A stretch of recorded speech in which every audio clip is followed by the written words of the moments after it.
Hello friends, welcome to your channel MPR। हम आशा करती हूँ कि आप सभी स्वस्थ होंगे, निरंतर अपने एग्जाम की तैयारी कर रहे होंगे। हम पढ़ रहे थे प्राचीन भारतीय इतिहास को घटना चक्र पूर्वावलोकन से। इसमें हम इससे संबंधित सभी प्रश्न उत्तर को सॉल्व करते हैं और पहले उसकी थ्योरी कंप्लीट करते हैं। तो चलिए स्टार्ट करते हैं। यदि आप हमारे चैनल पर नए हैं, अभी तक चैनल सब्सक्राइब नहीं किया है, तो यदि आपको हमारा वीडियो यूज़फुल लगे तो वीडियो को लाइक कीजिए, कमेंट कीजिए, चैनल को सब्सक्राइब कीजिए और अपने प्यारे प्यारे फ्रेंड्स के साथ वीडियो को शेयर कीजिए। आज हमारा टॉपिक है गुप्त और गुप्तोत्तर काल। तो चलिए स्टार्ट करते हैं गुप्त काल से। गुप्त वंश ने लगभग 275 से 550 तक शासन किया है। इस वंश की स्थापना 275 में महाराज श्रीगुप्त द्वारा की गई थी, किंतु गुप्त वंश का सबसे शक्तिशाली राजा चंद्रगुप्त प्रथम था। तो स्थापना किसने की है? महाराज श्रीगुप्त के द्वारा की गई है 275 ईस्वी में। और सबसे शक्तिशाली शासक कौन है? चंद्रगुप्त प्रथम है, जिसने 319 से 335 तक शासन किया। इसने अपनी महत्ता सूचित करने के लिए अपने पूर्वजों के प्रति महाराजाधिराज की उपाधि धारण की थी। तो इन्होंने अपने पूर्वजों के विपरीत कौन सी उपाधि धारण की थी? महाराजाधिराज की। गुप्त संवत के प्रवर्तक रहे हैं चंद्रगुप्त प्रथम। इनने क्या चलाया था? गुप्त संवत चलाया था, जिसको प्रारंभ किया था 319 ईस्वी में। 319 ईस्वी में किया था गुप्त संवत। प्रारंभ किसने किया है? चंद्रगुप्त प्रथम ने किया है। महाराजाधिराज की उपाधि धारण की थी। इतिहासकार विंसेंट स्मिथ ने अपनी पुस्तक अर्ली हिस्ट्री ऑफ इंडिया में समुद्रगुप्त की वीरता और विजयों पर मुग्ध होकर उससे भारतीय नेपोलियन की संज्ञा दी है। तो किसने की है? तो इतिहासकार रहे हैं विंसेंट स्मिथ। इसके द्वारा अर्ली हिस्ट्री ऑफ इंडिया में समुद्रगुप्त की प्रशंसा की है और उसे भारतीय नेपोलियन कहा है। इलाहाबाद का अशोक स्तंभ अभिलेख समुद्रगुप्त 335 से 375 तक के शासन के बारे में सूचना देता है। इस स्तंभ पर समुद्रगुप्त के संधि विग्रहिक हरिशेन ने संस्कृत भाषा में प्रशंसात्मक वर्णन प्रस्तुत किया है। तो इलाहाबाद का अशोक स्तंभ है, इसमें समुद्रगुप्त के बारे में सूचना मिलती है, उसके शासन के बारे में जानकारी मिलती है। और इसी में ही जो हरिसेन है उसके संस्कृत भाषा में प्रशंसात्मक वर्णन प्रस्तुत किया है, जिसे प्रयाग प्रशस्ति कहा जाता है। इसमें समुद्रगुप्त की विजय का उल्लेख है। किसने किया है? हरिसेन ने किया है। प्रयाग प्रशस्ति का वर्णन संस्कृत में लिखा है और समुद्रगुप्त की विजय का उल्लेख है इसमें। इस प्रशस्ति से समुद्रगुप्त के कुछ प्रशासनिक पदाधिकारियों के नाम भी मिलते हैं, जैसे पहले आते हैं संधि विग्रहिक खाद्यटपकाकी और कुमारमात्य महादंडक नायक। ये कौन है? ये कुछ पदाधिकारी थे। कौन से पहले आता है? संधि विग्रहिक, दूसरा खाद्य टपाकिक, कुमारमात्य और महादंड नायक। अशोक निर्मित यह स्तंभ मूलतः कौशाम्बी में स्थित था, जिसे अकबर ने इलाहाबाद में स्थापित कराया था। फिर इसी बार जो प्रयाग प्रशस्ति लिखी गई है किसके द्वारा? हरिसेन के द्वारा। इस स्तंभ पर जहांगीर के आदेश हैं तथा बीरबल का भी उद्देश्य है। इसमें मतलब उल्लेख है, उद्देश्य नहीं, उल्लेख किया गया है। देखो इसमें किसके हैं? पहले आता है अशोक के बारे में जानकारी मिलती है, फिर समुद्रगुप्त के बारे में जानकारी मिलती है, जहांगीर के बारे में जानकारी मिलती है, चंद्रगुप्त मौर्य के बारे में जानकारी मिलती है, हरिसेन के बारे में जानकारी मिलती है जो प्रयाग प्रशस्ति है उसमें। इसको इलाहाबाद में स्थापित कराया था अकबर के टाइम पे, और अशोक ने इसको वर्णन कराया था कौशाम्बी में। गुप्त शासक चंद्रगुप्त द्वितीय विक्रमादित्य, जिन्हें 375 से 415 तक शासन किया है, इनका नाम देवगुप्त था। इनका प्रमाण सांची और बाकटक अभिलेखों से मिलता है। इनके अन्य नाम में आते हैं देवराज और देवश्री। तो क्या है? चंद्रगुप्त द्वितीय विक्रमादित्य हैं। इनको क्या कहा जाता है? देवगुप्त कहा जाता है। इनका जो प्रमाण है हमें सांची और बाकटक अभिलेखों से मिलता है। इनके अन्य नाम में आते हैं देवराज और देवश्री।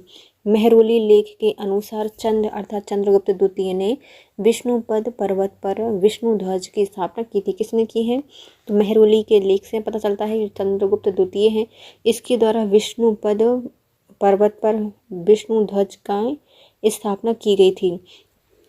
दिल्ली में मेहरौली नामक स्थान में मेहरौली लौह स्तंभ प्राप्त होता है, जो वर्तमान में कुतुब मीनार के समीप है। तो कहाँ से मिलता है? दिल्ली में मेहरौली नामक स्थान से मेहरौली लौह स्तंभ मिलता है।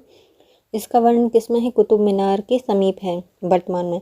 इसमें चंद्र नामक किसी राजा की उपलब्धियों के बारे में बताया गया है। इसमें चंद्र नामक राजा का वर्णन किया गया है मेहरौली के लौह स्तंभ में। जिसका समीकरण गुप्त वंश के शासक चंद्रगुप्त मौर्य से किया जाता है। मतलब ये अनुमान लगाया जाता है कि चंद्र का मतलब क्या होगा, चंद्रगुप्त द्वितीय गुप्त शासक। नेक्स्ट आते हैं गुप्त सम्राट चंद्रगुप्त द्वितीय विक्रमादित्य को शक विजेता भी कहा जाता है क्योंकि इन्हें शकों पर विजय प्राप्त की थी।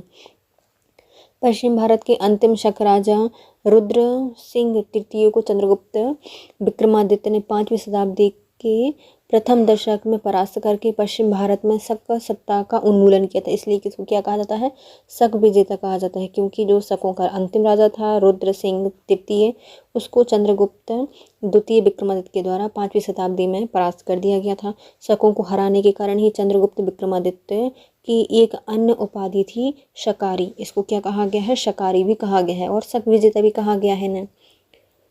इन्होंने इस उपलब्धि में चांदी के सिक्के चलाए थे और चांदी के सिक्कों को गुप्त काल में रुपयक या रूपक कहा जाता था। तो शकों पर जब विजय प्राप्त की तो उनको कौन सी उपाधि दी गई है, शकारी उपाधि दी गई है। और इन्होंने इस उपलक्ष्य में चांदी के सिक्के चलवाए थे और चांदी के सिक्कों को गुप्त काल में कहा जाता था रुपयक या रूपक। चंद्रगुप्त विक्रमादित्य के कुशल शासन की प्रशंसा चीनी यात्री फाहियान भी करता है। इसने नवरत्न की प्रसिद्ध सर्वकालिक रही है। नवरत्नों में सर्वश्रेष्ठ थे महाकवि कालिदास। अगले क्रम में एक महान चिकित्सक जिसमें धन्वंतरी आते हैं, तीसरे में खगोल वैज्ञानिक बारहमेहर, चौथे पोषकार के अंतर्गत आते हैं अमर सिंह, पांचवें वास्तुकार आते हैं शंकु, छठे आते हैं रत्नी फलित ज्योतिषी छपणक।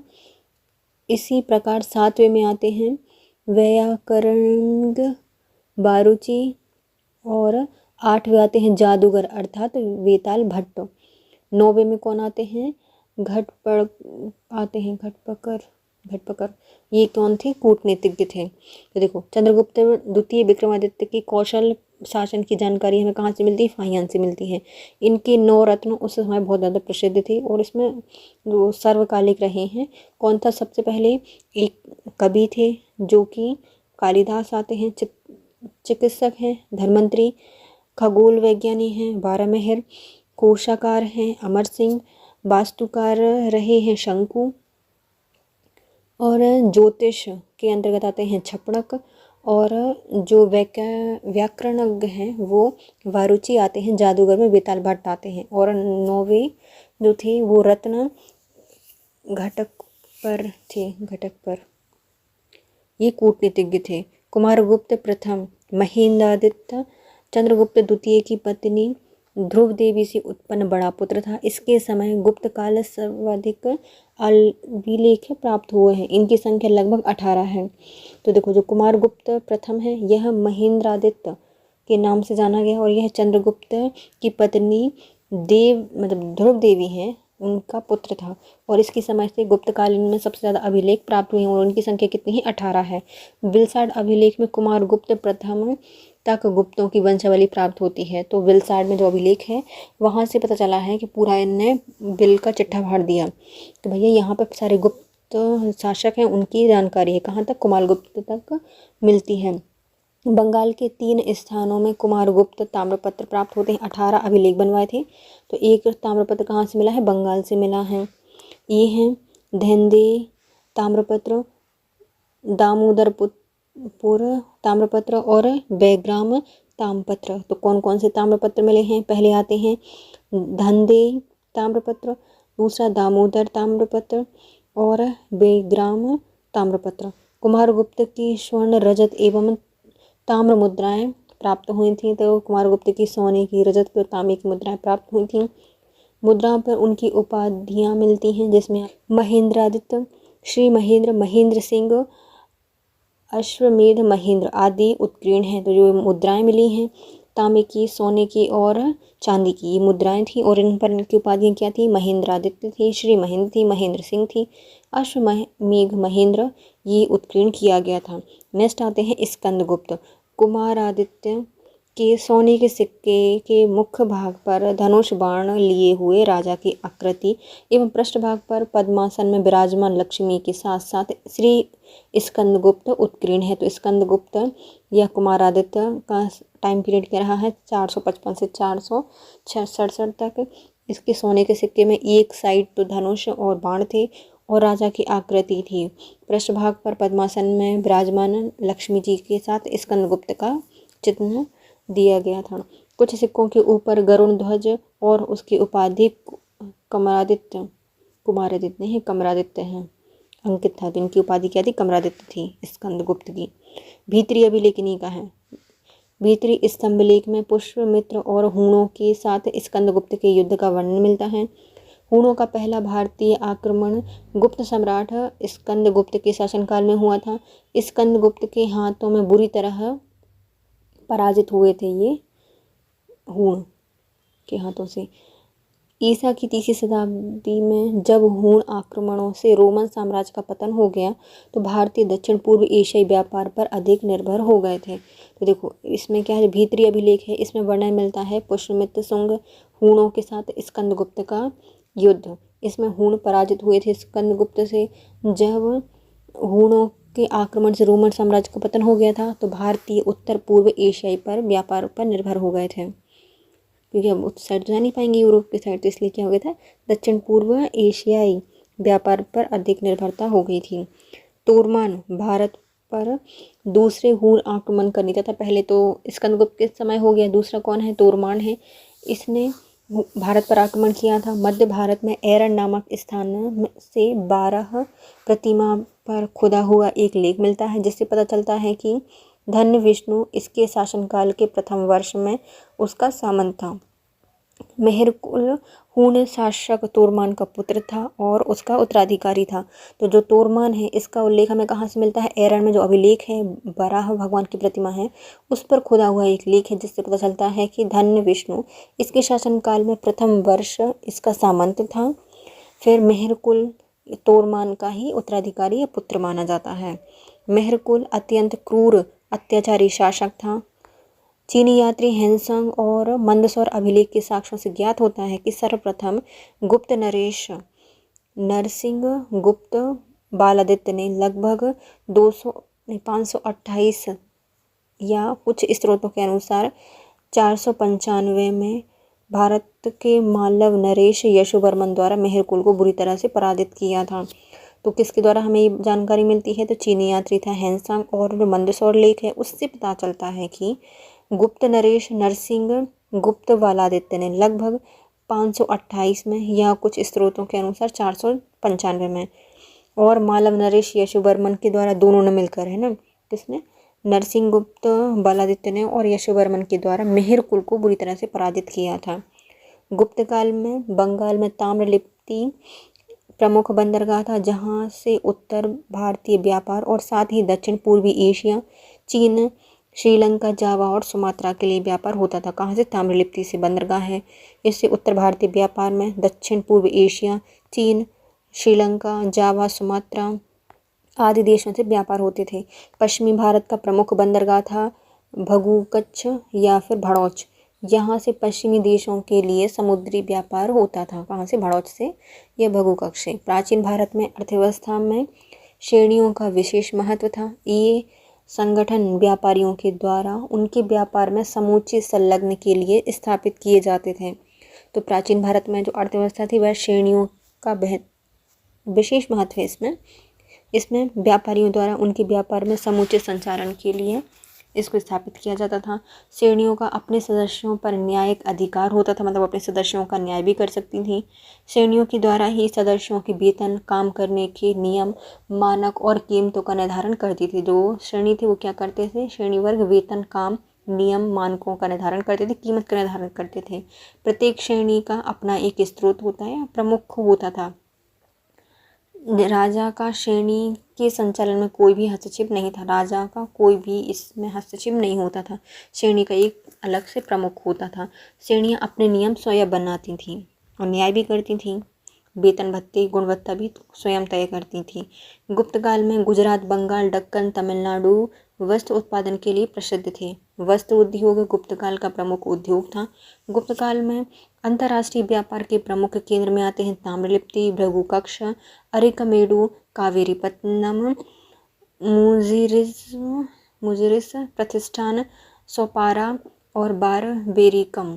ये क्या है, प्रमुख बंदरगाह या व्यापारिक केंद्र थे। तो वस्तु उद्योग के लिए कौन कौन जाना जाता था, गुजरात, बंगाल, दक्कन, तमिलनाडु वस्तु उद्योग के लिए जाने जाते थे। और कुछ अंतर्राष्ट्रीय व्यापार के लिए जाने जाते थे, ताम्रलिप्ति, भृगुकक्ष, अरिकमेरु, कावेरीपत्तनम, मुजिरिस प्रतिष्ठान, सोपारा और बारबेरिकम ये प्रमुख केंद्र थे। आयुर्वेद और चिकित्सा के क्षेत्र में प्राचीन भारत की चर्म परिणति चरक और सुश्रुत से मिलती है। धन्वंतरी चंद्रगुप्त द्वितीय विक्रमादित्य के 9 रत्नों में से एक थे। वे आयुर्वेद शास्त्र के प्रकांड पंडित थे। भास्कराचार्य प्रख्यात खगोलज्ञ थे, गणितज्ञ भी थे। इन्होंने सिद्धांत शिरोमणि और लीलावती जैसे ग्रंथ लिखे हैं। इन्होंने गणित और खगोल विज्ञान के संबंध में प्रकाश डाला है। नेक्स्ट आते हैं 5वीं सदी ईस्वी तक भारत में त्रिकोणमिति में जया, कोज्या और उत्क्रम जया के सिद्धांत ज्ञात हो चुके थे। तो जो त्रिकोणमिति है उसमें जया अर्थात साइन, कोज्या कोसाइन और उत्क्रम अर्थात इनवर्स साइन ये सिद्धांत आ चुके थे। सूर्य सिद्धांत और आर्यभट्टीय ने इसका उल्लेख किया। जो सूर्य सिद्धांत है और जो आर्यभट्टीय है इनके द्वारा इसका उल्लेख किया गया। 7वीं सदी में ब्रह्मगुप्त द्वारा चक्रीय चतुर्भुज के सिद्धांत का वर्णन किया गया। तो ब्रह्मगुप्त ने क्या वर्णन किया है, चक्रीय चतुर्भुज का सिद्धांत प्रतिपादित किया है।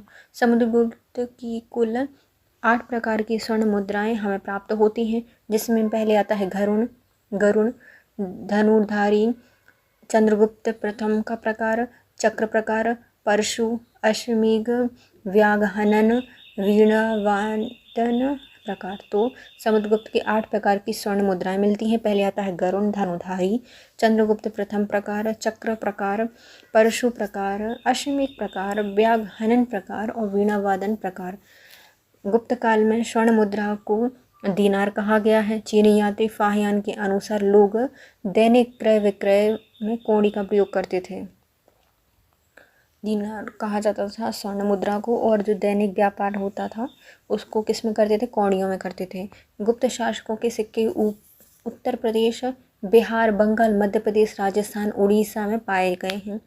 सिक्कों का सबसे प्रसिद्ध स्थल राजस्थान का भरतपुर है। तो कहाँ पर मिलते हैं हमें गुप्त शासकों के सिक्के, उत्तर प्रदेश, मध्य प्रदेश, बंगाल, बिहार, राजस्थान, उड़ीसा। सबसे ज़्यादा मिलते हैं राजस्थान के भरतपुर में। इसके द्वारा जारी किए गए चांदी के सिक्कों को रूपक कहा गया है। गुप्त शासकों में चंद्रगुप्त प्रथम द्वारा सर्वप्रथम सिक्के जारी किए गए थे। सती प्रथा का प्रथम अभिलेखीय साक्ष्य ऐरन से प्राप्त होता है। यह अभिलेख 510 ईस्वी का है, जिसमें गोपराज नामक सेनापति की स्त्री सती होने का उल्लेख मिलता है। गुप्त साम्राज्य के पतन के कारण क्या थे, पहला आता है हूणों का आक्रमण था, प्रशासन का सामंती ढांचा था।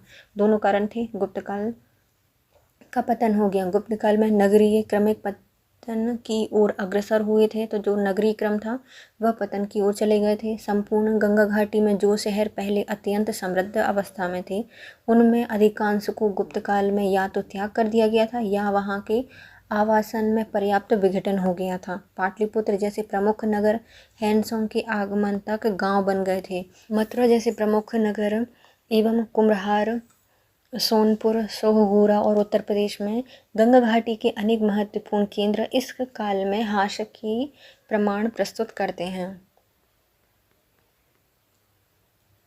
गुप्त काल में कला साहित्य में हुई प्रगति के आधार पर इस काल को प्राचीन भारत का स्वर्ण युग कहा जाता है। किसके लिए, कला और संस्कृति के लिए। अजंता की 3 गुफाएं 16वीं, 17वीं और 19वीं शताब्दी काल में बनाई गई थी। इसमें 16वीं और 7वीं शताब्दी की बिहार एवं 19वीं गुफाएं चैत्य हैं। गुप्त काल के शासकों ने मंदिर और ब्राह्मणों को सबसे अधिक ग्राम अनुदान में दिए थे। गुप्त काल में जो लोग राज की भूमि पर कृषि करते थे, उन्हें अपनी उपज का एक भाग राजा को कर के रूप में देना पड़ता था, जो सामान्यतः षष्ठांश होता था। कितना होता था, षष्ठांश होता था। एक भाग राजा को देना पड़ेगा अपनी उपज का। गुप्त अभिलेखों में भूमि कर को उदंग कहा गया है और भाग कर होता था। तो कौन कौन से भूमि के लिए 2 कर देने पड़ते थे, एक उछल उछल के देना पड़ता था तो उदंग हो गया, उदम करके, और दूसरा था भाग करके देना पड़ता था, भाग कर हो गया। प्रायः सभी धर्मशालाओं में धर्मशास्त्रों में भू राजस्व की दर जो है वह 1/6 उपज का छठवां भाग बताया गया है। प्राचीन भारत में सिंचाई कर को विदक भागम कहा गया है, विदक भागम कहा गया है और उदक भाग भी कहा गया है। तो सिंचाई कर को क्या कहा गया, विदक भागम कहा गया है और उदक भाग कहा गया है। हिरण्य मौर्य काल में लिया जाने वाला नगद कर था। तो हिरण्य क्या था, एक नगद कर लिया जाता था गुप्त काल में, नहीं मौर्य काल में। हिरण्य गर्भ कुछ था ना, हाँ, मौर्य काल से संबंधित है हिरण्य। गुप्त और गुप्ततर काल में रेशम के लिए कौशे शब्द का प्रयोग किया जाता था, मतलब कुशा के कपड़े पहनते थे ये लोग, तो रेशम के लिए किसका प्रयोग किया जाता है, कौशे शब्द का प्रयोग किया गया है। 3वीं शताब्दी में वरांगल लोहे के यंत्र और उपकरणों हेतु प्रसिद्ध था। तो वरांगल में क्या बने हैं, लोहे और उसके उपकरण और यंत्र बनना प्रारंभ हो गए थे 3वीं शताब्दी में वरांगल में। गुप्त काल में लिखित संस्कृत नाट्यों में स्त्री शुद्ध प्राकृतिक भाषा बोलते थे। तो जो संस्कृत नाट्य है उसमें जो स्त्री और जो शूद्र होते थे वह कौन सी भाषा बोलते थे, प्राकृतिक भाषा बोलते थे। जबकि जो उच्च वर्ण के लोग हैं वह संस्कृत बोलते थे। शूद्रक कृत मुशकटिकम नामक रचना से गुप्तकालीन शासन व्यवस्था एवं नगर जीवन के विषय में रोचक जानकारी मिलती है। इस ग्रंथ में चारुदत्त नामक ब्राह्मण स्वार्थवाह और गणिका की पुत्री वसंत सेना की प्रेम गाथा को शब्दों का रूप दिया गया है। किसमें, मुशकटिकम में। शूद्रक की रचना है मुशकटिकम, इसमें चारुदत्त नामक ब्राह्मण की और स्वार्थवाह और एक गणिका की पुत्री वसंत सेना की प्रेम कहानी है। गुप्त साम्राज्य की शासन व्यवस्था राजतंत्रात्मक थी। मौर्य शासकों के विपरीत गुप्त वंशी शासक अपनी देवीय उत्पत्ति में विश्वास करते थे। गुप्त शासकों ने भूमि दान की परंपरा को मतलब विस्तारित किया था। गुप्त प्रशासन का प्रारूप केंद्रीय न होकर संघात्मक था। गुप्त राजा अनेक छोटे राजाओं का राजा होता था। सामंत और प्रांतीय शासक अपने अपने क्षेत्र में नितांत स्वतंत्रता का अनुभव करते थे। तो गुप्त साम्राज्य कैसा था, राजतंत्रात्मक था। इनमें देवी उत्पत्ति में विश्वास करते थे। इन्होंने अपनी भूमि दान की जो परंपरा है उसको आगे बढ़ाया था। छोटे छोटे राजाओं का राजा होता था गुप्त का राजा। सामंत प्रांतीय शासक धीरे धीरे से क्षेत्रों में नितांत स्वतंत्र होने का अनुभव करने लगे थे। शतरंज का खेल भारत में गुप्त काल के दौरान उद्भूत हुआ था, जहां इसे चतुरंग के नाम से जाना गया। भारत में यह ईरान एवं पश्चात यूरोप में पहुंचा था। शतरंज का खेल गुप्त काल के समय ही चला था और इसको क्या कहा जाता था, चतुरंग कहा गया था। इसके बाद ये ईरान और यूरोप में गया। प्रवरसेन प्रथम जो कि 275 से 335 तक रहा है, वाकाटक वंश का एकमात्र शासक था जिसने सम्राट की उपाधि धारण की थी। वाकाटक शासक प्रवरसेन प्रथम ने 4 अश्वमेध यज्ञों का संपादन किया था। इसके साथ ही उसने अनेक वैदिक यज्ञ भी किए थे। इसी वंश का शासक था प्रवरसेन द्वितीय की रुचि साहित्य में थी, जिससे सेतुबंध नाम से ग्रंथ की रचना की थी। तो प्रवरसेन प्रथम, फिर आते हैं प्रवरसेन द्वितीय।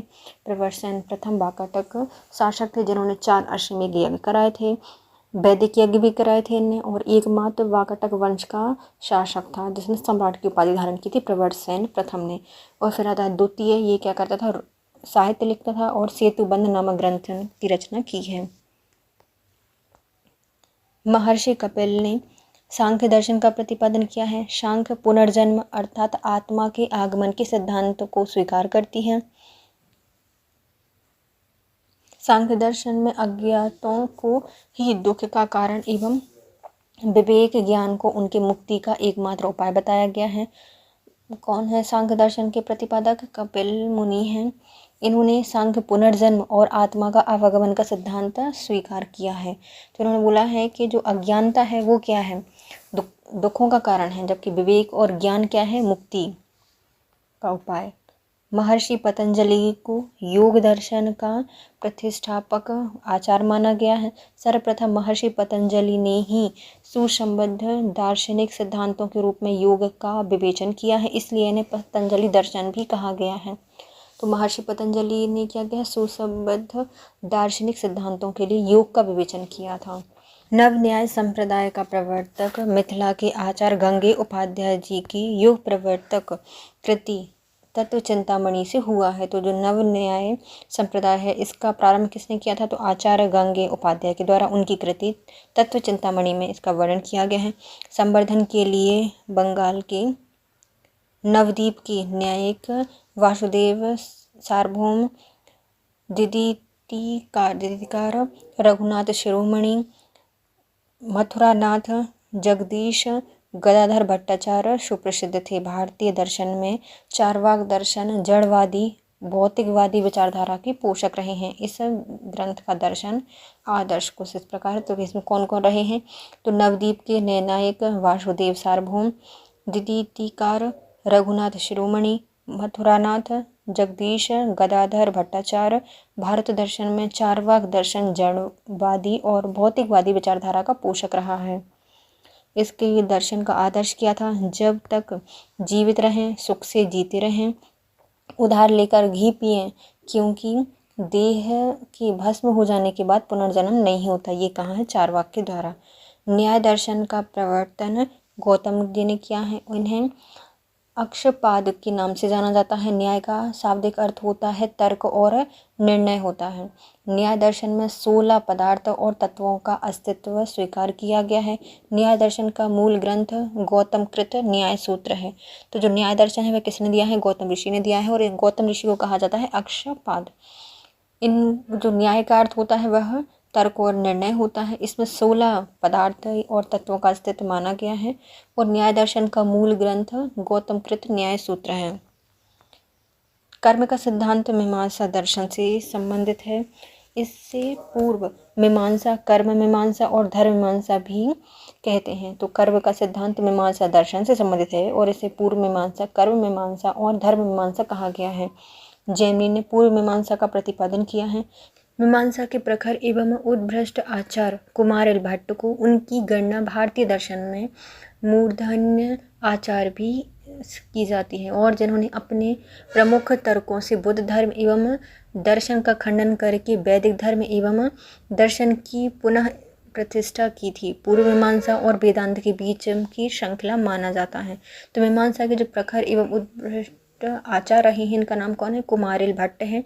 इन्होंने जो भारतीय दर्शन है उस पर मूर्धन्य आचार्य से की थी इनकी गणना, और इन्होंने जो तर्क रहे हैं बुद्ध धर्म दर्शन का खंडन करके वैदिक धर्म और दर्शन की पुनः स्थापना की थी, प्रतिष्ठा की थी। पूर्व मीमांसा और वेदांत के बीच में श्रृंखला इसको माना था। मीमांसा दर्शन वेदों को शाश्वत सत्य मानता है। पूर्व मीमांसा दर्शन में वेद के कर्मकांड भाग पर विचार किया गया है। उत्तर मीमांसा में वेदों की ज्ञान कांड भाग पर विचार किया गया है। देखो पूर्व मीमांसा में बात की गई है किसकी, दर्शन में वेदों के कर्मकांड पर, और उत्तर मीमांसा में बात की गई है वेदों के ज्ञान कांड पर। मीमांसा और वेदांत न्याय और वैशेषिक सांख्य और योग भारतीय सदर्शन के भाग हैं। तो मीमांसा वेदांत न्याय वैशेषिक सांख्य और योग भारतीय सदर्शन के भाग रहे हैं। वेदों को मान्यता देने के कारण ही सांख्य योग न्याय वैशेषिक पूर्व मीमांसा वेदांत सदर्शन आस्तिक दर्शन कहे जाते हैं। तो वेदों में जो मान्यता प्राप्त है कौन कौन से, सांख्य योग न्याय वैशेषिक पूर्व मीमांसा वेदांत सदर्शन आस्तिक दर्शन, इनको कहा जाता है सदर्शन को। इसमें की जो प्रणेता रहे हैं क्रमशः कपिल पतंजलि गौतम कणाद जैमिनी और वदरायण रहे हैं। इनके प्रणेता कौन है, कपिल मुनि पतंजलि गौतम कणाद जैमिनी और वदरायण। वेदांत दर्शन को भारतीय विचारधारा की पराकाष्ठा माना जाता है। वेदांत दर्शन को, वेदांत का अर्थ होता है वेदों का अंत, वैदिक विचारधारा की पराकाष्ठा है। वेदांत दर्शन के 3 आधार हैं, उपनिषद ब्रह्मसूत्र और भगवत गीता, जिन्हें वेदांत दर्शन की प्रस्थान त्रयी कहा जाता है। किन्हें कहा जाता है, प्रस्थान त्रयी, उपनिषद ब्रह्मसूत्र और भगवत गीता को। कई सूक्ष्म भेदों के आधार पर इसमें कई उप संप्रदाय और उसके प्रवर्तक हैं, जैसे शंकराचार्य का अद्वैतवाद, रामानुज का विशिष्टाद्वैतवाद, माधवाचार्य का द्वैतवाद। तो शंकराचार्य के द्वारा दिया गया है अद्वैतवाद, रामानुज के द्वारा दिया गया है विशिष्ट द्वैत, माधवाचार्य के द्वारा दिया गया है द्वैतवाद। पुराणों के अनुसार चंद्रवंश या सोमवंश क्षत्रिय वर्ण के 3 मूल वंश, अन्य 2 में आते हैं, सूर्यवंश और अग्निवंश में से एक है। चंद्रवंशी शासकों का मूल स्थान त्रेता युग में प्रयाग था, परंतु प्रलय के पश्चात द्वापर युग में चंद्रवंशी सावरण ने प्रतिष्ठानपुर, जो वर्तमान में झूसी इलाहाबाद में है, राजधानी की स्थापना की थी। अग्निकुल में राजपूतों का सर्वाधिक प्रसिद्ध प्रतिहार वंश रहा है। जो अग्निकुल है उसमें सबसे प्रमुख, सबसे प्रसिद्ध कौन है? प्रतिहार। गुर्जरों की शाखा से संबंधित होने के कारण इतिहास में इन्हें गुर्जर प्रतिहार वंश मानता है। गुर्जर जाति का प्रथम उल्लेख पुलकेशिन द्वितीय के ऐहोल अभिलेख से प्राप्त होता है। बाणभट्ट के हर्ष चरित्र में भी गुर्जरों का उल्लेख मिलता है। गुर्जर प्रतिहार वंश का संस्थापक नागभट्ट प्रथम था, जो कि 730 से 756 ईस्वी तक रहा था। ग्वालियर अभिलेख से पता चलता है कि इसने मलच्छ शासकों की विजय सेना को नष्ट कर दिया था। गुर्जर प्रतिहारों की नागभट्ट ने किसको किया था? जो मलच्छ शासक थे उनकी सेना को नष्ट कर दिया था, जो संभवतः सिंध का अरब शासक था। इस प्रकार नागभट्ट ने अरबों के आक्रमण से पश्चिम भारत की रक्षा की थी। राष्ट्रकूट वंश की स्थापना 736 ईस्वी में हुई थी दंती दुर्ग के द्वारा। इसने मान्यखेड़ को अपनी राजधानी बनाया था। दंती दुर्ग के संबंध में कहा जाता है कि उज्जैनी में इसके हिरण्यगर्भ अर्थात महादान यज्ञ करवाया था। किसने करवाया है? दंती दुर्ग के द्वारा ये कराया गया था। इसने हिरण्यगर्भ यज्ञ कराया था। राष्ट्रकूट राजा अमोघ वर्ष प्रथम का जन्म 800 ईस्वी में नर्मदा नदी के किनारे श्रीभावन नामक स्थान पर सैनिक छावनी में हुआ था। इस समय इसके पिता राष्ट्रकूट राजा गोविंद तृतीय उत्तर भारत में सफल अभियानों के बाद वापस लौट रहे थे। जिनका जन्म हुआ है अमोघ वर्ष का हुआ है नर्मदा नदी के तट पर श्रीभावन स्थान पर। मोखली गुप्तों के सामंत थे, जो मुख्यतः गया के निवासी थे। मोखली वंश के शासकों ने अपनी राजधानी कन्नौज को बनाया था। इस वंश के प्रमुख शासक में हरिवर्मा, आदित्य वर्मा, ईशान वर्मा, शर्व वर्मा और ग्रहवर्मा थे। मोखली कौन थे? सामंतों के, गुप्तों के सामंत थे। इलाहाबाद के निवासी थे, गया इलाहाबाद से आते थे और कन्नौज को राजधानी बनाया था। शासक कौन है? हरिवर्मा, आदित्य वर्मा, ईशान वर्मा, शर्व वर्मा और ग्रहवर्मा। हर्ष के समय की विस्तृत सूचना इसके दरबार कवि बाणभट्ट की हर्ष चरित्र से प्राप्त होती है। इससे जुड़ी हुई कई सूचनाएं हैं जो कि कलहणकृत राजतरंगिणी में मिलती हैं। चीनी स्त्रोतों से प्राप्त होता है कि हर्ष और राजश्री दोनों के साथ कन्नौज के राज सिंहासन पर बैठा था। हर्षचरित और राजश्री दोनों साथ में कन्नौज के राज सिंहासन पर बैठे थे।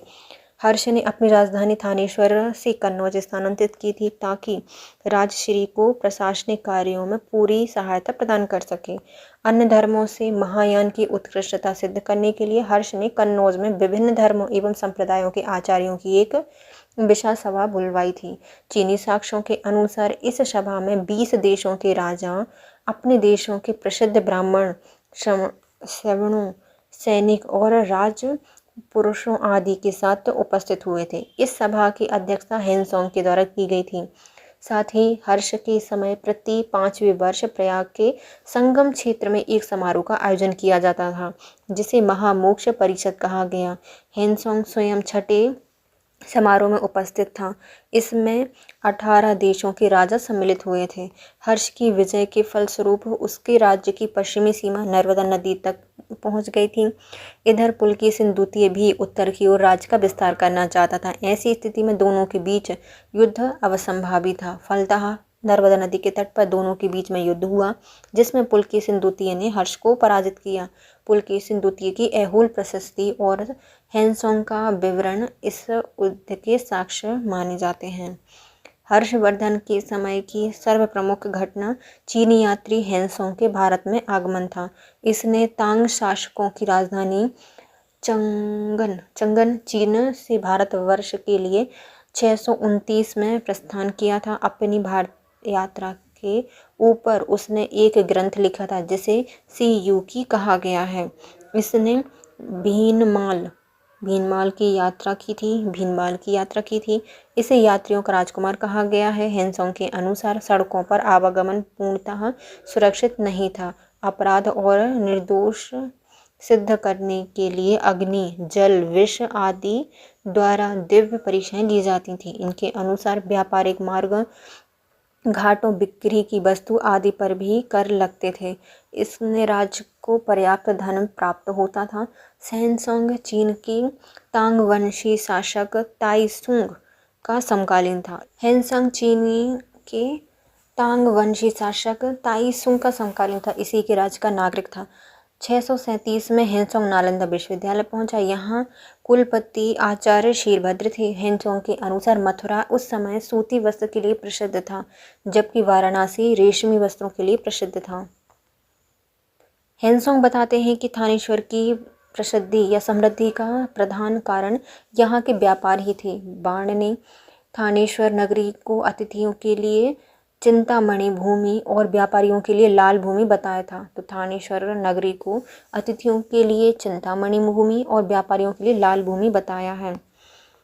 हर्ष की मृत्यु के बाद कन्नौज विभिन्न शक्तियों के आकर्षण का केंद्र बन गया। इसे महोदया श्री आदि नामों से अभिव्यक्त किया गया है। अतः इस पर अधिकार करने के लिए 8वीं सदी की 3 बड़ी शक्तियां पाल, गुर्जर प्रतिहार और राष्ट्रकूटों के बीच में त्रिकोणीय संघर्ष प्रारंभ हो गए, जो 8वीं-9वीं शताब्दी की उत्तर भारत के इतिहास का सर्वाधिक महत्वपूर्ण घटनाक्रम है। इस संघर्ष में अंततः प्रतिहारों को सफलता मिली।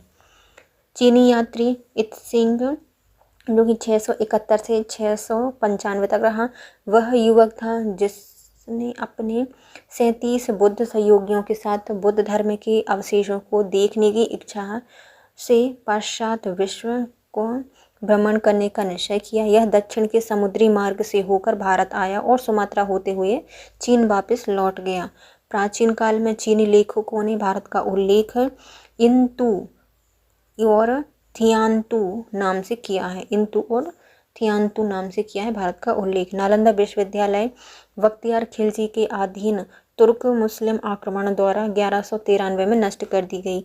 यह भारत में बुद्ध मत के पतन के लिए अंतिम प्रहार के रूप में देखा जाता है। विक्रमशिला के प्राचीन बुद्ध विश्वविद्यालय की स्थापना बंगाल के पाल वंशीय शासक धर्मपाल ने की थी। शंकराचार्य को शंकर, श्री शंकराचार्य आदि नामों से जाना जाता है। 8वीं शताब्दी में इनका जन्म केरल के एक छोटे से गांव में कल्हाड़ी में हुआ था। इनके दर्शन को अद्वैत वेदांत के नाम से जाना जाता है। शंकराचार्य द्वारा स्थापित 4 मठ वर्तमान में हिंदू धर्म के पथ प्रदर्शक माने जाते हैं। इसका विवरण इस प्रकार है। श्रृंगेरी मठ कर्नाटक में दक्षिण में स्थित है। द्वारका मठ गुजरात में पश्चिम में है। पुरी मठ उड़ीसा में स्थित है पूर्व में। और ज्योतिष मठ, यह जोशी मठ उत्तराखंड में स्थित है। 4 धाम में बद्रीनाथ, द्वारकापुरी और रामेश्वर आते हैं, जबकि छोटे 4 धाम में उत्तराखंड में स्थित गंगोत्री, यमुनोत्री, केदारनाथ और बद्रीनाथ आते हैं। अब आते हैं इससे संबंधित प्रश्न। पहले आता है गुप्त वंश ने डैश अवधि तक शासन किया है। तो इनके द्वारा 329 से 500 ईस्वी तक शासन किया गया है। 329 से 500 ईस्वी तक। गुप्तों के लगभग 275 से 550 तक शासन किया है। इस वंश की स्थापना 275 में महाराजा श्रीगुप्त के द्वारा की गई थी, किंतु गुप्त वंश का सबसे शक्तिशाली शासक चंद्रगुप्त प्रथम था, जिसने 319 से 335 तक शासन किया है। इसकी महत्ता सूचित करने के लिए उस अपने पूर्वजों के विपरीत इसने महाराज की उपाधि धारण की थी। निम्न शासकों में से किस एक ने 4 अश्वमेघों का संपादन किया था? तो ये हो जाएंगे हमारे प्रवरसेन प्रथम। प्रवर हैं ये, तो प्रवरसेन प्रथम के द्वारा 4 अश्वमेघ यज्ञ कराए गए थे। वाकाटक शासक प्रवरसेन प्रथम ने 4 अश्वमेघ यज्ञों का संपादन किया था। इसके साथ ही इन्होंने अनेक वैदिक यज्ञ भी किए थे। इस वंश के शासक प्रवरसेन द्वितीय की रुचि साहित्य में थी और इसने सेतुबंध लिखा है। भारत का नेपोलियन किसे कहा गया है? तो विंसेंट स्मिथ के द्वारा क्या कहा गया था? समुद्रगुप्त को। इतिहासकार विंसेंट स्मिथ ने अपनी रचना अर्ली हिस्ट्री ऑफ इंडिया में समुद्रगुप्त की वीरता और विजयों पर मुक्त होकर इसे भारतीय नेपोलियन कहा है। चीनी प्राचीन भारत का नेपोलियन कौन है? समुद्रगुप्त है। निम्नलिखित में से किस गुप्त राजा को अन्य नाम से देवगुप्त कहा जाता है? तो देवगुप्त कहा जाता है चंद्रगुप्त द्वितीय को। गुप्त शासक चंद्रगुप्त द्वितीय विक्रमादित्य का एक अन्य नाम देवगुप्त मिलता है। इसे देवराज और देवश्री भी कहा गया है। प्रथम गुप्त शासक जिसने परम भागवत की उपाधि धारण की थी, तो परम भागवत की उपाधि धारण की गई थी समुद्रगुप्त के द्वारा। किसने? समुद्रगुप्त के द्वारा उपाधि धारण की थी। नालंदा और गया ताम्रपत्रों के अनुसार समुद्रगुप्त एक प्रथम गुप्त शासक था जिसने परम भागवत की उपाधि धारण की थी। ध्यान तलब है कि कुछ पुस्तकों में परम भागवत उपाधि धारण करने वाला पहला शासक चंद्रगुप्त द्वितीय था। लोक सेवा आयोग ने इस प्रश्न का उत्तर चंद्रगुप्त द्वितीय को माना है, परंतु विश्वविद्यालय अनुदान आयोग मतलब यूजीसी से समुद्रगुप्त मानती हैं। परम भागवत उपाधि धारण करने वाला शासक हो जाएगा समुद्रगुप्त। इलाहाबाद स्तंभ अभिलेख निम्नलिखित में से किससे संबंधित है? तो जो इलाहाबाद स्तंभ अभिलेख है इसका संबंध है समुद्रगुप्त से और अशोक से, दोनों से। इलाहाबाद का अशोक स्तंभ अभिलेख पर समुद्रगुप्त के शासन के बारे में जानकारी मिलती है। इस स्तंभ पर समुद्रगुप्त के संधि विग्रहिक हरिसेन ने संस्कृत भाषा में प्रशंसात्मक वर्णन किया है, जिसे प्रयाग प्रशस्ति कहा गया है। समुद्रगुप्त की विजयों का उल्लेख भी है। इलाहाबाद का अशोक स्तंभ किसके शासनकाल के बारे में सूचना देता है? तो इलाहाबाद का जो लेख है अशोक स्तंभ है वह समुद्रगुप्त के बारे में जानकारी देता है। प्रयाग प्रशस्ति किसके सैन्य अभियान के बारे में जानकारी देता है? तो जो प्रयाग प्रशस्ति है वह समुद्रगुप्त के सैन्य अभियान के बारे में जानकारी देता है। समुद्रगुप्त के प्रयाग प्रशस्ति में कौशल के राजा का क्या नाम था? तो कौशल में थे महेंद्र। प्रयाग प्रशस्ति की 19वीं और 20वीं पंक्तियों में दक्षिण पथ के बाहर राज्य और उनके राजाओं के नाम मिलते हैं। प्रयाग प्रशस्ति से ज्ञात होता है कि कौशल का राजा महेंद्र था। दक्षिणापथ के राज्यों को समुद्रगुप्त ने पहले जीत लिया था, फिर ग्रह मोक्षानुग्रह नीति के अनुसार कृपा करके उन्हें स्वतंत्र कर दिया गया था। समुद्रगुप्त के प्रयाग प्रशस्ति वाले स्तंभ पर निम्नलिखित में से किसका लेख मिलता है? तो ये मिलता है हमें जहांगीर का लेख मिलता है और बीरबल की जानकारी मिलती है हमें। प्रयाग प्रशस्ति समुद्रगुप्त के विषय में जानकारी का एक महत्वपूर्ण स्रोत है। इसमें समुद्रगुप्त के संधि विग्रहिक सचिव हरिसेन के द्वारा इसमें इनका प्रशंसा की गई है। कनिंघम के मतानुसार यह लेख कौशाम्बी में खुदवाया गया था। अकबर ने इसे कौशाम्बी से मंगवाकर इलाहाबाद में रखा। इस पर जहांगीर का एक लेख है रानी का अभिलेख और अशोक द्वारा कौशाम्बी के महामात्रों को संघ भेद रोकने के लिए निर्देश दिए गए थे। पृथिव्या प्रथम वीर उपाधि किसकी है? तो पृथ्वी प्रथम वीर कहा गया है समुद्रगुप्त को। पृथ्वी का प्रथम वीर है। इतिहासकार तेजराम शर्मा ने अपनी पुस्तक the political history of the imperial Gupta's में उल्लेख किया है कि समुद्रगुप्त ने अश्वमेध के यज्ञ किए थे। इसके बाद उसने प्रतिरथ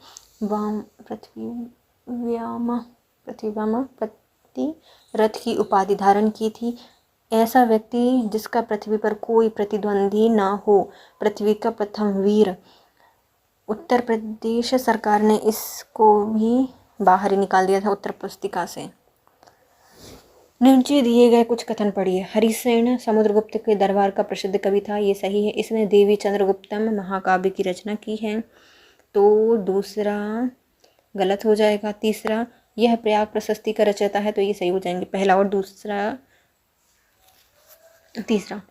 तीसरा सही है, दूसरा गलत था। इलाहाबाद स्तंभ पर समुद्रगुप्त के संधि विग्रहिक एवं कवि हरिसेन ने संस्कृत भाषा में प्रशंसात्मक वर्णन किया है, जिसे प्रयाग प्रशस्ति कहा गया है। इसमें अशोक की विजयों का उल्लेख है। देवी चंद्रगुप्तम नाटक है वह वैशाख दत्त के द्वारा लिखा गया है, जिससे गुप्त वंशी शासक रामगुप्त के विषय में जानकारी मिलती है। सूची 1 को सूची 2 से मिलाइए। दक्षिण भारत के समुद्रगुप्त के समकालीन नरेश और उनके राज्य। पहले आते हैं हमारे धनंजय। धनंजय का संबंध है कुंतलपुर से। तल पर रहते हैं, तल के नीचे रख के रहते हैं, है ना, तल को भी खोद कर रखते हैं। धनंजय। नील राज का संबंध है अवमुक्त से, अब मुक्ति मिल जाएगी, नीले हो गए आप तो नीले मुक्त, अवमुक्त से हैं। उग्रसेन का संबंध किससे है, तो इनका संबंध है पलक्का से, पलक्का से संबंधित है उग्रसेन। और विष्णुगुप्ता, इनका संबंध है कांची से, कांच के उसमें रखते हैं अपन विष्णु भगवान जी को। तो धनंजय कुंतलपुर से हैं। नीलराज का संबंध अवमुक्त से है। उग्रसेन का संबंध है पलक्का से और विष्णुगुप्ता का संबंध है कांची से, कांची।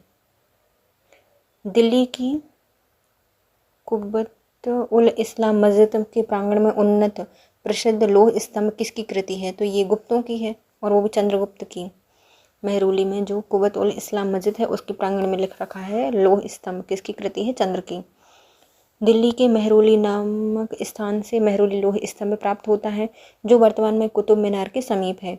इसे चंद्र नाम किस राजा की उपाधि का वर्णन करता है, जिसका समीकरण गुप्त वंशीय शासक चंद्रगुप्त द्वितीय से लिया जाता है। ऐसा माना जाता है कि लगभग 410 ईस्वी में चंद्रगुप्त द्वितीय विक्रमादित्य के समय से मेहरौली स्तंभ उदयगिरी पहाड़ियों के पास विष्णुगिरी में स्थित था। चंद्रगुप्त द्वितीय विष्णु का उपासक था। भगवान विष्णु के सम्मान में ही इसने लौह स्तंभ का निर्माण करवाया था। इस स्तंभ के शीर्ष भाग पर भगवान विष्णु के वाहन गरुड़ का चिन्ह अंकित है। कौन सा राजवंश है हूणों के आक्रमण से अत्यंत विचलित था, तो वो हो जाएगा हमारा गुप्त वंश। स्कंदगुप्त पर भी आक्रमण हुए थे। हूणों का पहला भारतीय आक्रमण गुप्त सम्राट स्कंदगुप्त के शासनकाल में हुआ था। स्कंदगुप्त के हाथों से बुरी तरह परास्त हुए थे। यह आक्रमण एक धावा मात्र रहा था। देश के ऊपर इसका कोई तात्कालिक प्रभाव नहीं पड़ा, किंतु परोक्ष रूप से इसने गुप्त साम्राज्य में पतन की गति को तेज कर दिया था। स्कंदगुप्त की मृत्यु के पश्चात 5वीं शताब्दी में और अंत में 6ठी शताब्दी के प्रारंभ में उत्तर पश्चिम में कई क्षेत्रों पर हूणों ने कब्जा किया था। हूणों ने भारत पर कब्जा किया था किसके समय, तो ये स्कंदगुप्त के शासन के टाइम पर आक्रमण किया था। निम्नलिखित में से किस गुप्त शासक ने हूणों पर विजय प्राप्त की थी, तो ये हो जाएगा हमारा स्कंदगुप्त। कौन है, स्कंदगुप्त है जिसने हूणों पर विजय प्राप्त की थी। गुप्त सम्राट जिसने हूणों को परास्त किया था, तो ये है स्कंदगुप्त। निम्नलिखित में से किस गुप्त शासक ने हूणों को पराजित किया था, हूणों को पराजित किया था स्कंदगुप्त ने। किस अभिलेख से ज्ञात होता है कि स्कंदगुप्त ने हूणों को पराजित किया था, तो ये है भीतरी स्तंभ लेख से प्राप्त होता है कि स्कंदगुप्त ने हूणों को परास्त किया था। उत्तर प्रदेश के गाजीपुर में सैदपुर तहसील में भीतरी नामक स्थान से भीतरी स्तंभ लेख मिलता है। इसमें पुष्यमित्र और हूणों के साथ स्कंदगुप्त के युद्ध का वर्णन मिलता है। उल्लेखनीय है कि हूणों का पहला भारतीय आक्रमण गुप्त सम्राट स्कंदगुप्त के शासनकाल में हुआ था। वे स्कंदगुप्त से बुरी तरह से पराजित हुए थे।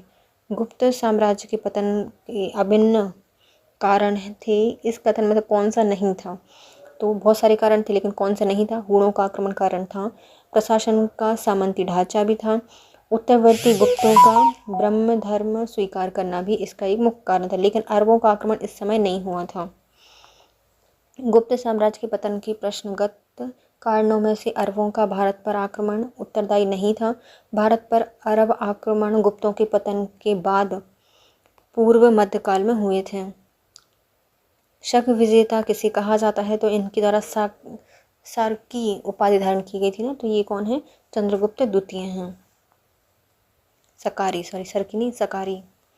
गुप्त सम्राट चंद्रगुप्त द्वितीय विक्रमादित्य को शक विजेता कहा जाता है। पश्चिम भारत के अंतिम शासक राजा रुद्र सिंह तृतीय को चंद्रगुप्त द्वितीय विक्रमादित्य ने 5वीं शताब्दी के प्रथम दशक में परास्त करके पश्चिम भारत में शक सत्ता का उन्मूलन किया था। शकों को हराने के कारण चंद्रगुप्त विक्रमादित्य को एक अन्य उपाधि शकारी दी गई थी। इस उपलक्ष्य में उसने चांदी के सिक्के चलवाए थे। रजत सिक्के जारी करने वाला पहला गुप्त शासक चंद्रगुप्त द्वितीय। रजत सिक्के जारी करने वाला प्रथम गुप्त शासक चंद्रगुप्त द्वितीय विक्रमादित्य था, जिसको गुप्त काल में रूप्यक कहा गया। चंद्रगुप्त द्वितीय ने शक मुद्राओं के भी अनुकरण पर रजत मुद्राओं को उत्कीर्ण कराया था। प्राचीन चीनी यात्री फाहियान ने किसके शासनकाल में भारत की यात्रा की थी, तो फाहियान चंद्रगुप्त द्वितीय के समय में भारत आया था। चंद्रगुप्त द्वितीय विक्रमादित्य के शासनकाल में चीनी यात्री फाहियान ने भारत में विभिन्न स्थानों पर भ्रमण किया था। निम्नलिखित में से कौन सा सुमेलित नहीं है। कुमारगुप्त का संबंध है हमारे मंदसौर से। पथिक का संबंध है तक्षशिला अभिलेख से। प्रभावती का संबंध उदयगिरि से नहीं है, तो ये वाला गलत हो जाएगा। और समुद्रगुप्त का है एरन अभिलेख से। कुमारगुप्त मंदसौर अभिलेख से है। पथिक जाते हैं यहाँ वहाँ, पत्ते उड़ते हैं, छीण हो जाते हैं, तक्षशिला। समुद्रगुप्त एरन अभिलेख से मिलता है। कुमारगुप्त का संबंध है मंदसौर से। पथिक का संबंध है तक्षशिला अभिलेख से। चंद्रगुप्त द्वितीय का संबंध है उदयगिरि गुहालेख से। और समुद्रगुप्त का संबंध है एरन से। सूची 1 को सूची 2 से मिलाइए। शासक और उनकी रानियां बताइए। ओके, तो पहले आते हैं चंद्रगुप्त। उनकी पत्नी थी कौन? कुमार देवी। समुद्रगुप्त की पत्नी रही हैं दत्ता देवी। चंद्रगुप्त द्वितीय की पत्नी का नाम था कुबेर नागा, नाग लेकर आया कुबेर नागा। और कुमारगुप्त की पत्नी का नाम है अनंत देवी। कुमार है, अनंत देवी है। सूची 1 को सूची 2 से मिलाइए। शासक को रानियां बताइए। चंद्रगुप्त कुमार देवी, समुद्रगुप्त दत्ता देवी, चंद्रगुप्त द्वितीय कुबेर नागा और कुमारगुप्त प्रथम अनंत देवी। ईसा की 3वीं शताब्दी से जब हूण आक्रमणों से रोमन साम्राज्य समाप्त हो गया, भारतीय व्यापार अधिकतर किस पर निर्भर हो गए थे? तो ये कहाँ जाने लगे थे? दक्षिण पूर्व एशियाई प्रदेश में जाने लगे थे, दक्षिण पूर्वी एशियाई में। ईसा की 3वीं शताब्दी में जब हूणों ने रोमन साम्राज्य पतन कर दिया, तो भारतीय दक्षिण पूर्व एशियाई व्यापार पर निर्भर हो गए थे। उत्तर काल में या गुप्त काल में उत्तर भारतीय व्यापार निम्नलिखित में से किस एक पतन से संचालित हो रहा था? पत्तन से संचालित हो रहा था। तो उत्तरी भारतीय व्यापार है उत्तर का, तो ये ताम्रलिप्ति से हो रहा था। गुप्त काल में ताम्रलिप्ति बंगाल का एक प्रमुख बंदरगाह था, जहां से उत्तर भारतीय व्यापार दक्षिण पूर्व एशिया, चीन, लंका, जावा, सुमात्रा आदि देशों के साथ करता था। पश्चिम भारत का प्रमुख बंदरगाह में आता है भगुकक्ष या भड़ौच, जहां से उत्तर भारत का पश्चिमी देशों के साथ समुद्री व्यापार होता था। गुप्त काल में उत्तर भारत का सर्वाधिक व्यापार दक्षिण पूर्व एशिया में हुआ, अतः इस काल का प्रमुख बंदरगाह ताम्रलिप्ति है। परंतु अन्य बंदरगाह जैसे भड़ौच, कल्याण, काम्बे आदि भी उत्तर भारतीय व्यापार के लिए जाने जाते हैं। लेकिन प्रश्न के अनुसार ताम्रलिप्ति इसका आंसर होगा उत्तर में जो है, जो कि निम्नलिखित में से कौन सा बंदरगाह गुप्त काल में उत्तरी भारतीय व्यापार के लिए प्रयोग किया जाता था? तो ये हो जाएगा हमारा निम्नलिखित में से कोई नहीं, क्योंकि बहुत सारे किए जाते थे।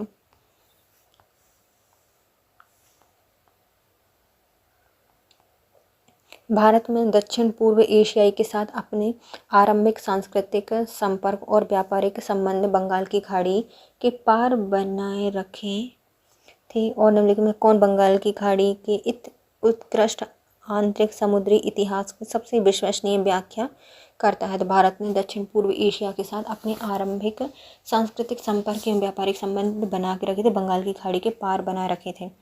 किसके बारे में बात करता है? तो बंगाल की खाड़ी में चलने वाली मानसूनी हवाओं ने समुद्री यात्रा को सुगम बना दिया था, इसलिए भारत ने दक्षिण पूर्वी एशिया के साथ अपने आरंभिक सांस्कृतिक संपर्क या व्यापारिक संबंध बंगाल की खाड़ी के पार बनाए रखे। इसका मुख्य कारण था बंगाल की खाड़ी में चलने वाली मानसूनी हवाओं के साथ समुद्री यात्रा सुगम होता था।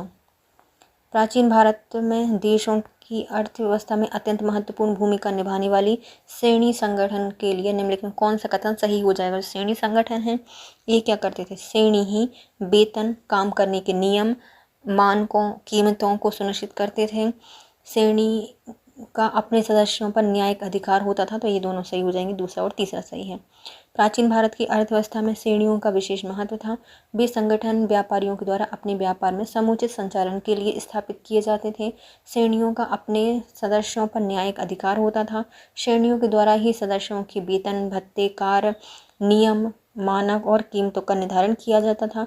प्रत्येक श्रेणी का अपना एक प्रमुख होता था। राजा का श्रेणी के संचालन में कोई हस्तक्षेप नहीं था। श्रेणी अपने नियम स्वयं बनाती थी। स्थानीय प्रशासन में भी श्रेणियों को काफ़ी महत्व प्राप्त था। गुप्त काल में गुजरात, बंगाल, दक्कन और तमिल राष्ट्र में स्थित केंद्र किससे संबंधित थे? तो ये सब वस्त्र उद्योग के लिए, वस्त्र उत्पादन के लिए जाने जाते थे। गुप्त काल में गुजरात, बंगाल, दक्कन, तमिलनाडु यह वस्त्र उद्योग, वस्त्र उत्पादन के लिए जाने जाते थे। वैशाख दत्त के प्राचीन भारतीय नाट्य मुद्रा राक्षस की विषय वस्तु क्या थी? तो वैशाख दत्त का जो भारतीय नाट्य है मुद्रा राक्षस, इसकी प्रमुख विषय वस्तु है चंद्रगुप्त मौर्य के समय में राज दरबार की दुर्भिक्ष संधियों के बारे में बात करता है। ये डॉक्टर के.पी. जायसवाल ने वैशाख दत्त को चंद्रगुप्त का समकालीन बताया है। इनका नाट्य मुद्रा राक्षस से चंद्रगुप्त के कृत्यों पर प्रकाश पड़ता है। चंद्रगुप्त मौर्य के समय में राज दरबार की दुर्भिक्ष संधियों का वर्णन मिलता है। निम्नलिखित में से कौन सा गुप्त काल में अपनी आयुर्विज्ञान विषयक रचना के लिए जाना जाता है? तो आयुर्विज्ञान के लिए कौन जाना जाएगा? तो ये आ जाएंगे हमारे सुश्रुत। एक ही ऑप्शन दिख रहा है, सुश्रुत ही आएंगे। सुश्रुत को शल्य चिकित्सा का जनक माना जाता है। यह काशी में रहने वाले थे। इनका काल 600 ईसा पूर्व माना जाता है। सौनक ऋग्वैदिक कालीन ऋषि हैं। शूद्रक गुप्तकालीन एक नाटककार हैं और सौमिल गुप्तकालीन नाटककार हैं, जिन्हें कालिदास ने भाष्य और कवि पुत्र के साथ याद किया जाता है। इस प्रकार गुप्त काल में औषधि के क्षेत्र में उपयुक्त में से कोई भी कार्य नहीं कर रहा था, लेकिन इन्हें हटा दिया। तो इसका आंसर तो होना ही सुश्रुत ही मानेंगे, लेकिन आयोग के द्वारा इसको हटा दिया गया था। निम्नलिखित में से गुप्त काल में औषधि के क्षेत्र में कार्य करने के लिए जाने जाते थे, इनमें से कोई नहीं। देखा है, उपयुक्त में देख चुके हैं हम। निम्नलिखित में से किसका प्राचीन भारत में आयुर्वेद शास्त्र से संबंध नहीं है? धन्वंतरि थे, चरक थे और सुश्रुत थे, लेकिन भास्कराचार्य का संबंध नहीं है। धन्वंतरि चंद्रगुप्त द्वितीय विक्रमादित्य के नवरत्नों में से एक थे। वे आयुर्वेद शास्त्र के प्रखंड पंडित थे। चरक और सुश्रुत भी आयुर्वेद के विख्यात विज्ञान रहे हैं। चरक कनिष्क के राज दरबार में थे, जिन्हें चरक संहिता की रचना की थी, जबकि जो भास्कराचार्य हैं वह खगोलज्ञ और गणितज्ञ हैं। इन्होंने सिद्धांत शिरोमणि लीलावती नामक ग्रंथ की रचना की है, जो कि गणित और खगोल विज्ञान संबंधी विषयों पर प्रकाश डालती है। लीलावती के लेखक कौन हैं? तो इनका नाम है भास्कराचार्य, लीलावती के लेखक हैं। लीलावती की रचना प्रसिद्ध भारतीय गणितज्ञ और खगोल शास्त्री भास्कराचार्य ने की है। यह गणित विषय पर महत्वपूर्ण ग्रंथ है और संस्कृत भाषा में काव्यात्मक शैली में श्लोकबद्ध है। वस्तुतः लीलावती भास्कर द्वारा रचित ग्रंथ सिद्धांत शिरोमणि का एक भाग है।